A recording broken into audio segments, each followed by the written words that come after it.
لیکن کم از کم یہ تو آپ کا حق بنتا ہے نا کہ بتایا جائے کہ سازش ہو رہی ہے۔ اب اس کے اندر جو ٹوسٹ انہوں نے ڈال دیا ہے، انہوں نے کہا جی کہ پروسیکیوشن نے ایک نقطہ اس میں اٹھایا ہے۔ پروسیکیوشن یہ کہتی ہے عدالت کے اندر کہ جناب وہ تو ہم نے بہت ہی محدود لوگوں کو یہ انفارمیشن جو ہے وہ دی گئی۔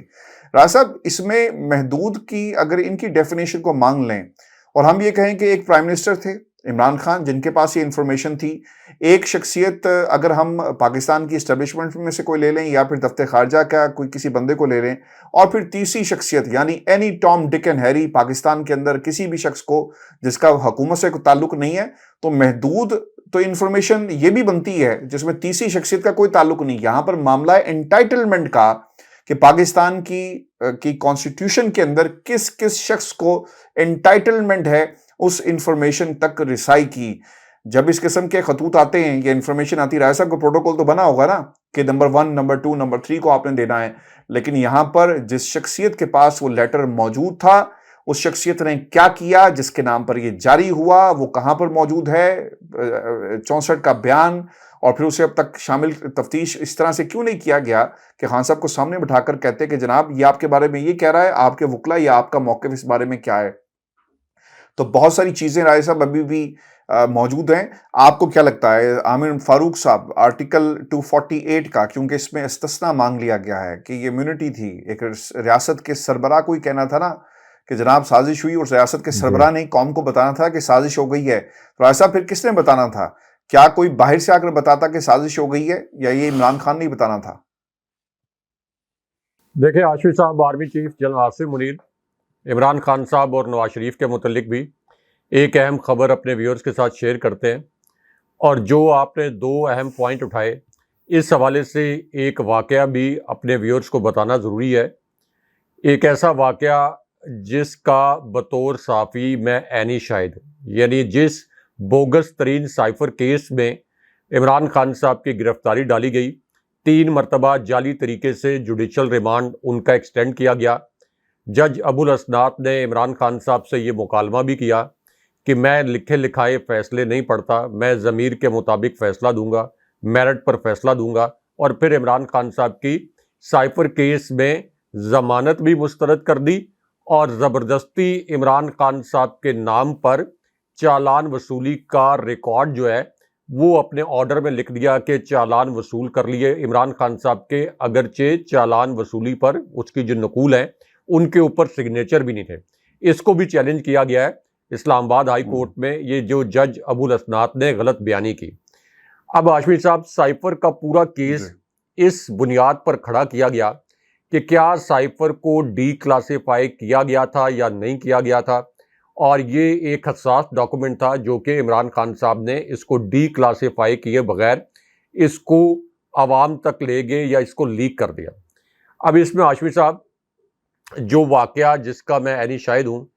کہ جس وقت عمران خان صاحب کی حکومت کے خلاف رجیم چینج آپریشن اس ناکام اور فراڈ ریاست کے اندر کیا جا رہا تھا، یعنی جناب باجوہ جب یہ آپریشن کر رہے تھے، تو اس وقت اسلام آباد میں اقتدار کی راہداریوں میں 2 اطلاعات پھیلی، اور بطور صحافی جس چینل کے ہیڈ کے طور پر میں اس وقت کام کر رہا تھا، تو میری پوری ٹیم ان ایونٹس کو کور کر رہی تھی اور میں بھی گراؤنڈ کے اوپر موجود تھا۔ ایک تو یہ اطلاع پھیلی جب،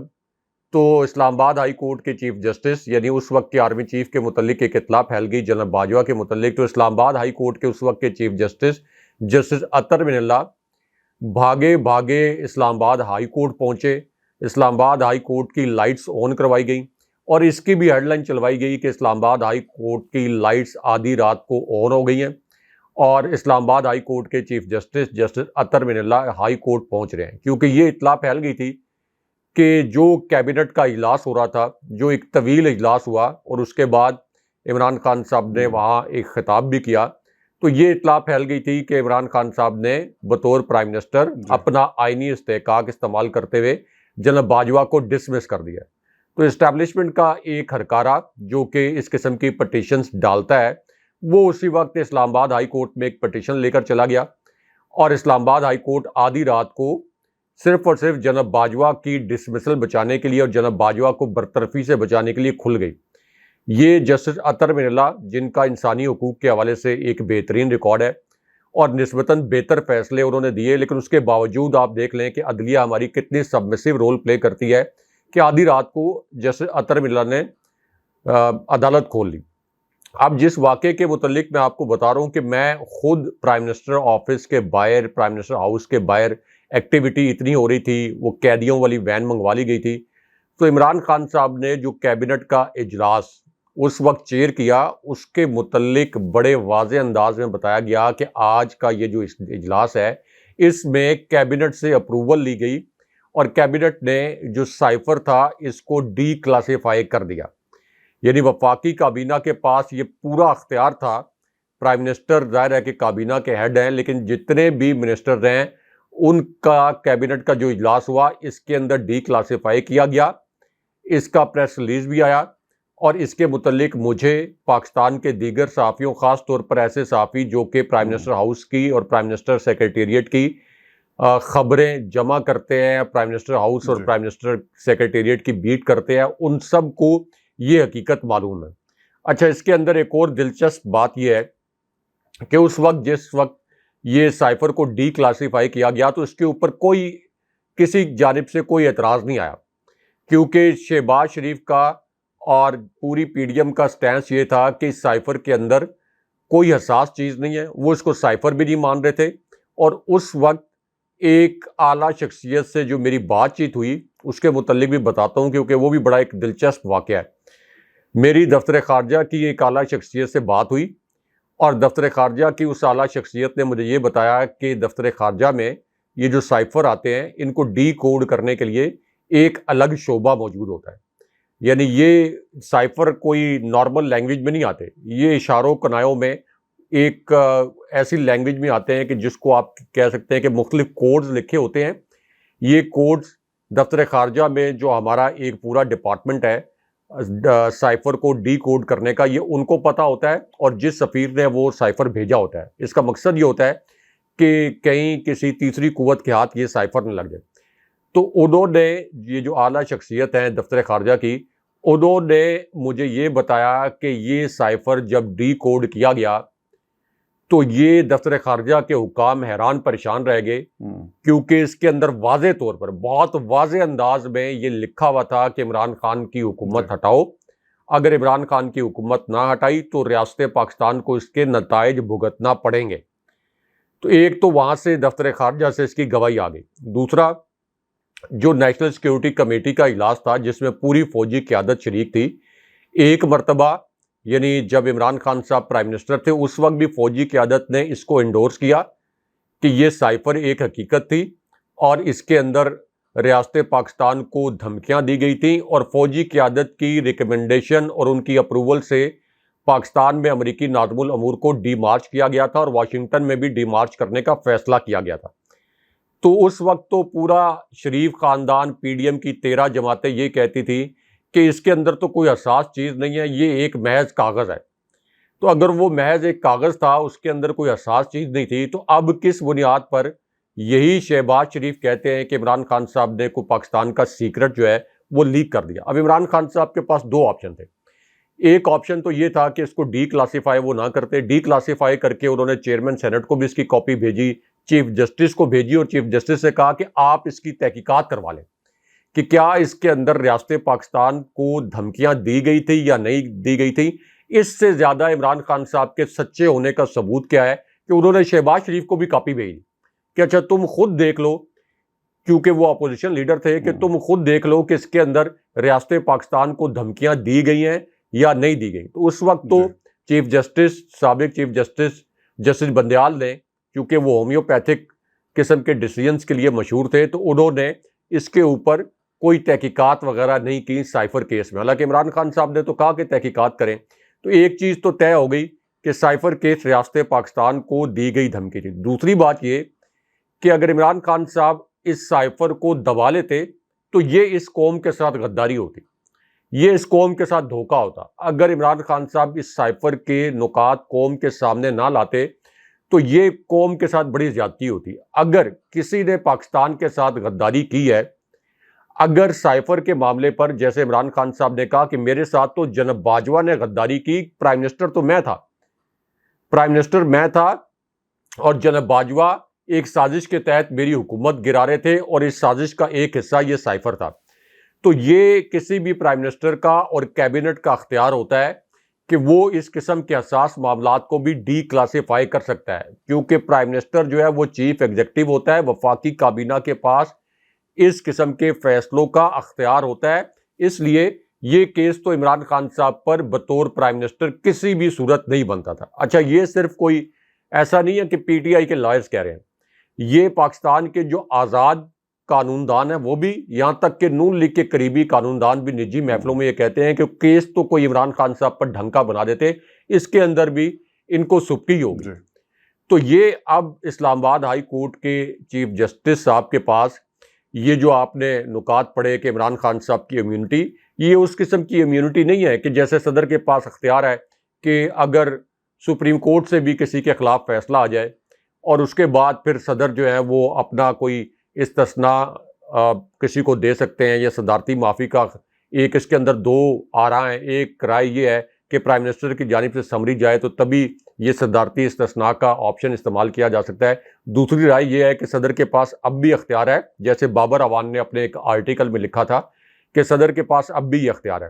تو اب یہ جو امیونٹی والا معاملہ ہے، یہ نہیں کہ عمران خان صاحب نے کہا کہ اچھا مجھ سے جرم سرزد ہو گیا ہے، لیکن چونکہ میں پرائم منسٹر تھا اس لیے مجھے امیونٹی دی جائے۔ عمران خان صاحب کا پوائنٹ یہ ہے کہ یہ کوئی جرم ہی نہیں تھا، بطور پرائم منسٹر میرا یہ استحقاق تھا، میری کیبنٹ کا استحقاق تھا، میں نے ایک لیگل وے میں اس کو ڈی کلاسیفائی کیا۔ اب کیا اسلام آباد ہائی کورٹ کے چیف جسٹس اس کے اوپر عمران خان صاحب کو انصاف دیں گے؟ تو اس کا جواب یہ ہے کہ یہ بہت مشکل نظر آتا ہے، اگرچہ اب ان کے پاس اعتزاز احسن صاحب کو میں سن رہا تھا کہ اسلام آباد ہائی کورٹ کے چیف جسٹس کے پاس جس طرح سے توشہ خانہ کیس کی سزا معطل کرنے کے علاوہ کوئی اور آپشن باقی نہیں رہ گیا تھا،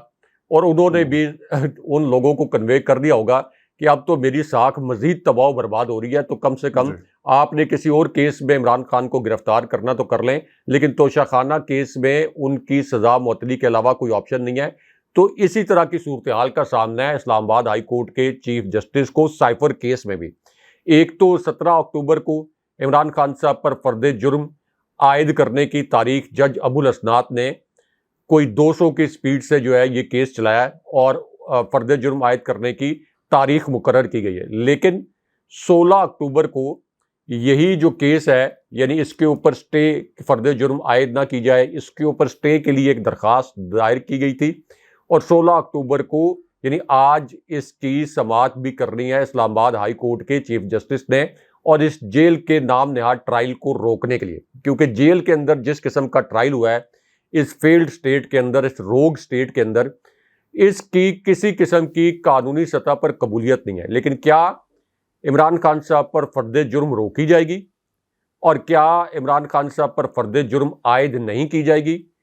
اس کا جو سوال ہے، جو میری صحافتی آبزرویشن ہے، نوز فار جو نیوز ہے، اس کے مطابق ایسا نہیں ہوگا، کیونکہ ہاشمی صاحب آج ایک بڑا دلچسپ سروے بھی آیا ہے، اور اس سروے میں یہ بتایا گیا ہے کہ عمران خان صاحب کو سائفر کیس میں سزا سنانے کے لیے جس قسم کا ایک پلان ہے، اس کے باوجود اگر الیکشن ہو، اول تو الیکشن اب ہوتا ہوا نظر نہیں آ رہا ہے جنوری کے آخری ہفتے میں، اگر الیکشن ہو اور تحریک انصاف کے 354 کے قریب اب رہنما ہو چکے ہیں، یہ فگر بڑھتا جا رہا ہے،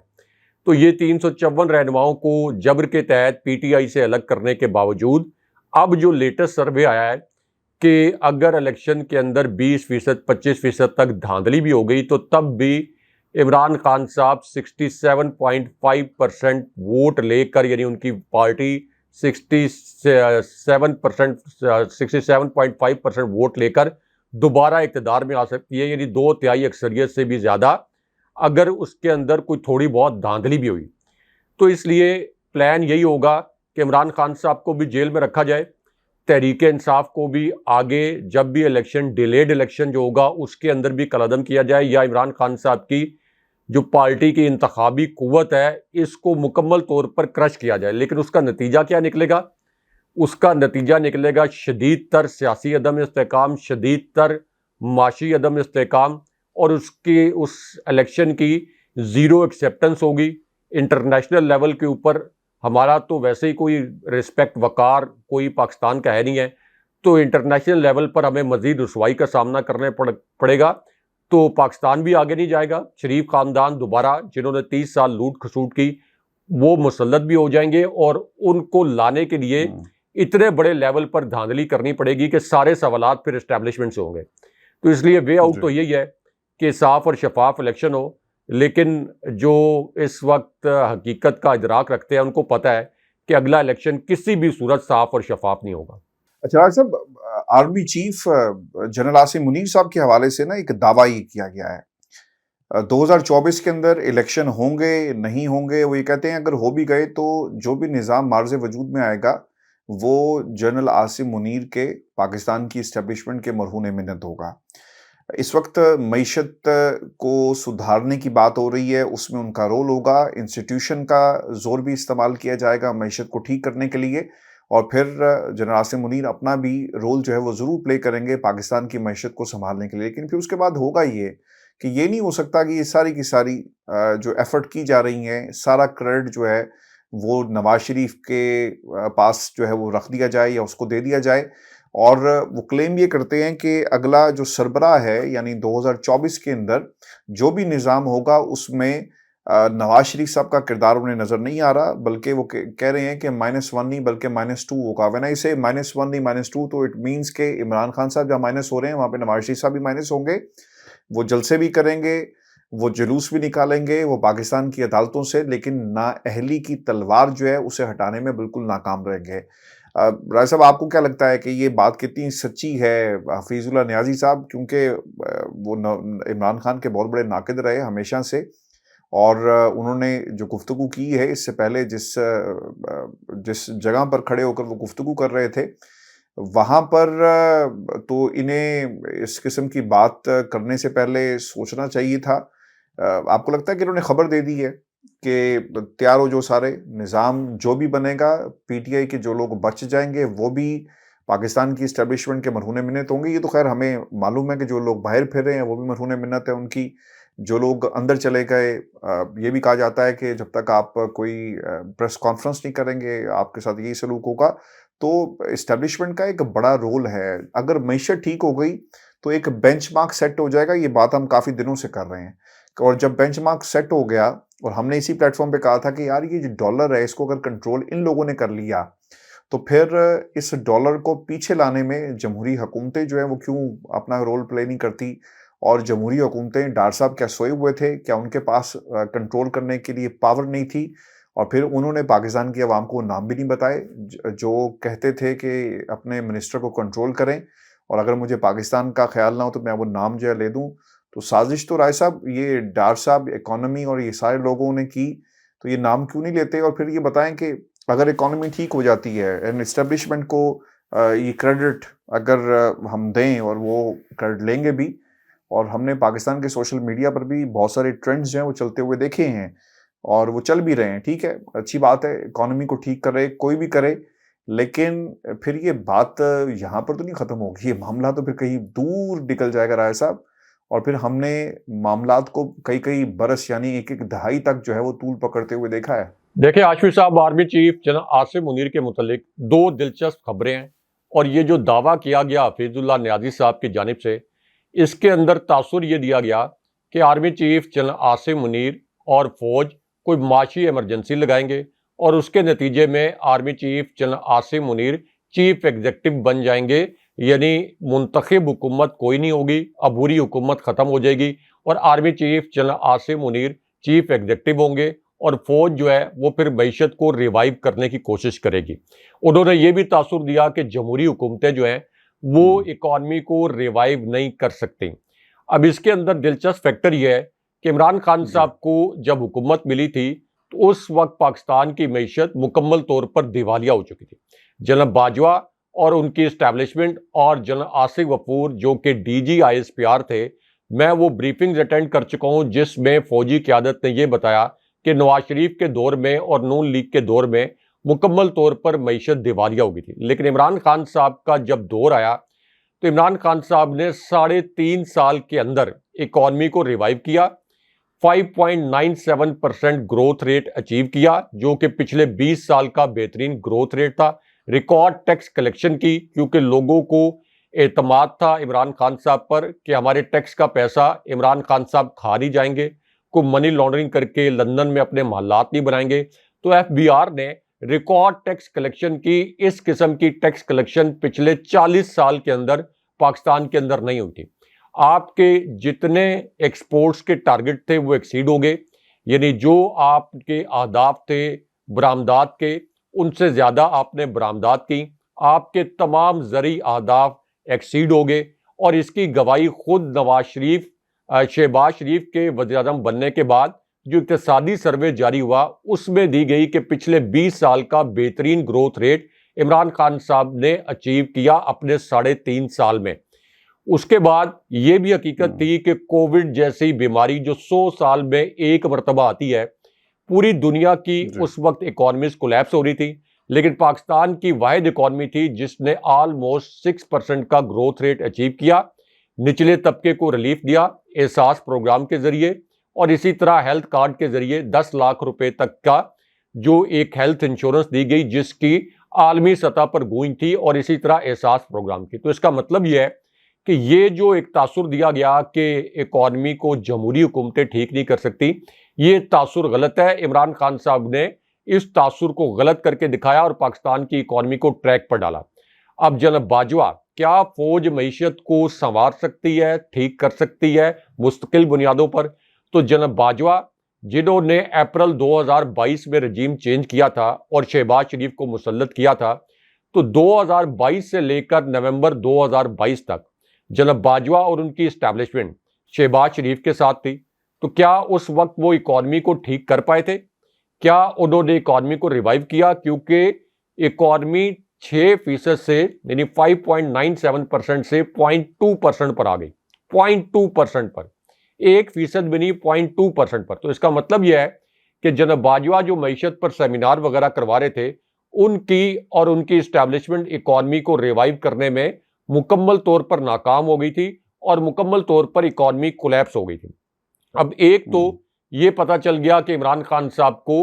مائنس نہیں کیا جا سکتا،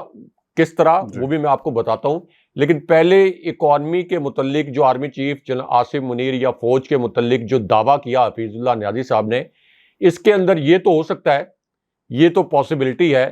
کہ الیکشن ڈیلے کر دیا جائے، فوج پس منظر میں رہ کر کام کرے، اکانومی کو ریوائیو کرنے کے لیے اپنی ایفرٹس کرے، جیسے ابھی ڈالر کے اوپر کریک ڈاؤن کیا گیا اور ڈالر جو ہے وہ اس کی قدر جو ہے وہ کافی حد تک کم بھی ہوئی ہے، لیکن فوج کیا اس کا کریڈٹ نواز شریف کو یا شہباز شریف کو لینے دے گی؟ یہ کبھی بھی ان کو کریڈٹ نہیں لینے دیں گے، کیونکہ اس وقت تو سوشل میڈیا پر ایسے ٹرینڈ بھی چلائے گئے ہیں جہاں اس کا پورا credit army chief general Asim Munir اور فوج کو دیا گیا ہے، اور شہباز شریف کی حکومت کو رگڑا دیا گیا کہ شہباز شریف کی حکومت میں پچھلے 16-17 ماہ میں اکانومی مکمل طور پر کولیپس کر گئی تھی، اور army chief general Asim Munir کی وجہ سے اور فوج کے کریک ڈاؤن کی وجہ سے ڈالر کی قدر کم ہوئی۔ لیکن کیا یہ کوئی دیر پا اقدام ہو سکتے ہیں؟ کیا فوج مستقل بنیادوں پر معیشت سنبھال سکتی ہے؟ تو اس کا جواب نفی میں ہے، کیونکہ پاکستان کی فوج کو اس وقت جس قسم کے چیلنجز درپیش ہیں، آپ یہ دیکھیں کہ ہمارا انڈیا کا بارڈر ہمیشہ ہاسٹائل رہتا ہے، افغانستان کا ہمارا جو بارڈر ہے اس وقت انتہائی ہاسٹائل ہے، دہشت گردی کے پاکستان کو چیلنج کا سامنا ہے، ہمارے جوانوں کی، فوجی جوانوں کی شہادتیں ہو رہی ہیں، ایران سے اگرچہ کوئی دہشت گردی پاکستان کے اندر ایکسپورٹ نہیں کی جا رہی، لیکن ایران کے بارڈر کے ساتھ ایسے علاقے ہیں اور ایسے پیچیدہ گزرگاہیں ہیں کہ وہاں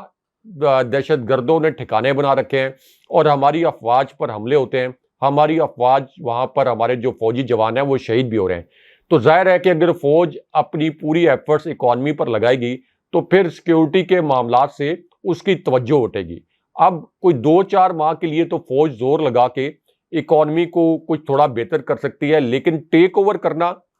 یا معاشی ایمرجنسی لگانا اور اس کے بعد کوئی بھی آرمی چیف ہو اگر وہ چیف ایگزیکٹو بنے تو ظاہر ہے کہ اس کی تو آئین کے اندر اور قانون کے اندر کسی قسم کی گنجائش نہیں ہے۔ ہاں یہ ہو سکتا ہے کہ الیکشن ڈیلے کر دیا جائے اور پس پردہ 3-4 مہینے اور فوج یہ ایفرٹ کرنے کی کوشش کرے کہ وہ اکانومی کو ریوائیو کرے، لیکن ہاشمی صاحب یہ زیادہ دیر تک چل نہیں سکتا، کیونکہ جو نگران حکومت ہے اس کا مینڈیٹ صرف اتنا ہوتا ہے کہ وہ الیکشن کروائے فری اینڈ فیئر۔ نگران حکومت کے انٹرنیشنل لیول پر ایکسیپٹنس نہیں ہوتی، عالمی مالیاتی ادارے نگران حکومت کے ساتھ معاہدے نہیں کرتے، اور اسی طرح کوئی بھی جو غیر ملکی حکومت ہے وہ نگران حکومت کے ساتھ کسی بھی قسم کا تعاون نہیں کرتی طویل مدتی۔ تو اس لیے اگر الیکشن بھی ڈیلے ہوتا ہے، اکانومی کو ٹھیک کرنے کے اگر کوئی اس طرح کا موو بنایا جاتا ہے تو اس سے فائدے کے بجائے زیادہ نقصان ہوگا۔ اس کا وے آؤٹ یہ ہے کہ فری اینڈ فیئر الیکشن ہو، ایک مقبول رہنما جو بھی الیکشن کے نتیجے میں اقتدار میں آئے، فوج پوری طرح اس کو سپورٹ کرے بطور ادارہ، اور بیک گراؤنڈ میں رہ کر اگر اکانومی کو ٹھیک کرنے کے لیے کوششیں کرتے ہیں الیکٹڈ پرائم منسٹر کے ساتھ، تو وہ ایک وے آؤٹ ہے۔ لیکن اب اس کے اندر army chief general Asim Munir کے متعلق جو دوسری اہم اور دلچسپ خبر ہے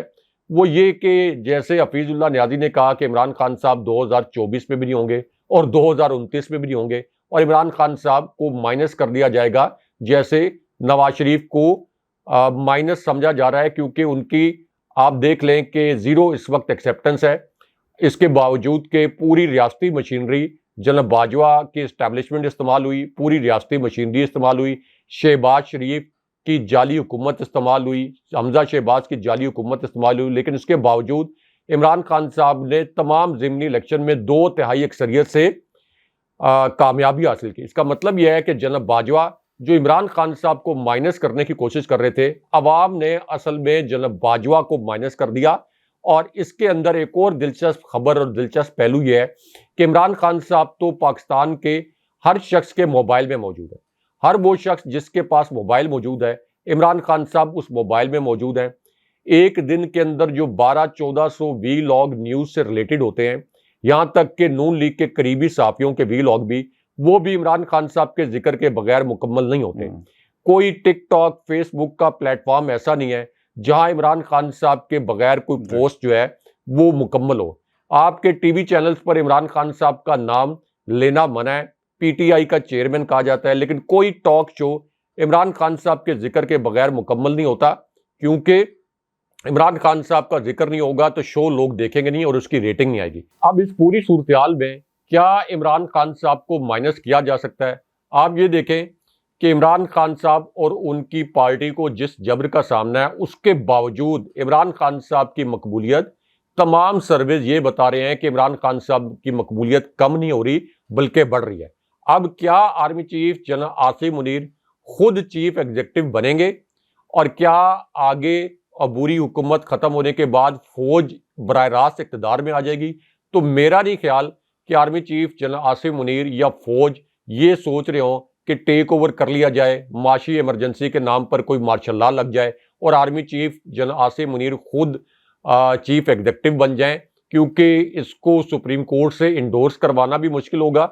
اس کے بعد ایک اس کے اوپر انٹرنیشنل ریئیکشن بھی آ سکتا ہے۔ ہاں یہ ضرور ہو سکتا ہے کہ فوج کی یہ خواہش ہو کہ وہ پس منظر میں رہ کر اکانومی کو ریوائیو کرنے کے لیے کوشش کرے، لیکن یہ بھی صرف اسی صورت میں ہو سکتا ہے ہاشمی صاحب، یہ اگر الیکشن 4 سے 6 ماہ بھی لیٹ ہوتا ہے تو تب بھی اس کے تباہ کن نتائج ہوں گے، کیونکہ